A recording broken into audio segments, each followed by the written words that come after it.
Ce sont souvent des aboiements venant d'une voiture qui alerte.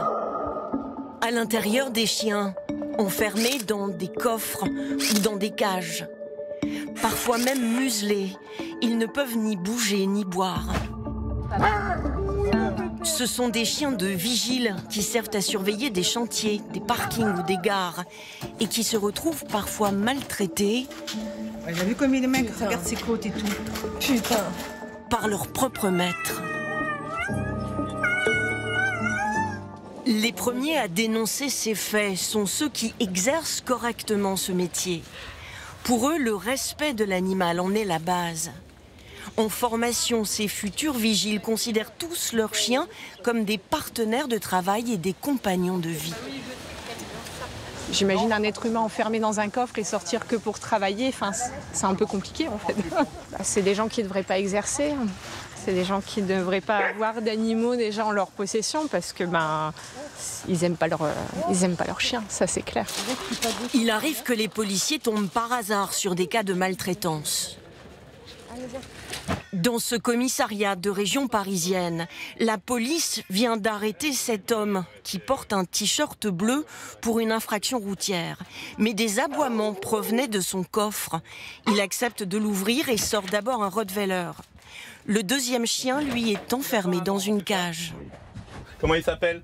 Il s'appelle Bandit. T'appelles Bandit, toi? Max. Une association de protection animale a été appelée. Elle connaît l'individu. Il travaille occasionnellement avec ses chiens comme vigile et elle affirme que ce coffre leur sert de niche.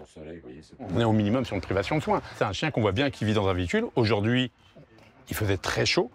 Tout est calfeutré. La chaleur, effectivement, on ne se rend pas compte à l'image, mais il y a une chaleur qui se dégage du véhicule, sachant que l'animal n'a pas du coup d'eau à l'intérieur. Le temps de l'enquête, les chiens sont emmenés dans un refuge. Chaque mois, cette association reçoit une 50aine de signalements pour des chiens de vigile maltraités. Nous avons montré des images au directeur du CNAPS, le gendarme de la profession. Il semble choqué du traitement de certains chiens.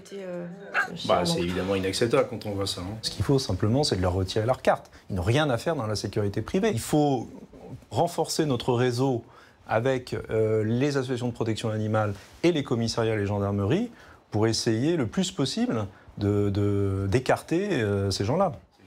Le CNAPS a retiré leur licence à 10 agents cette année pour mauvais traitement.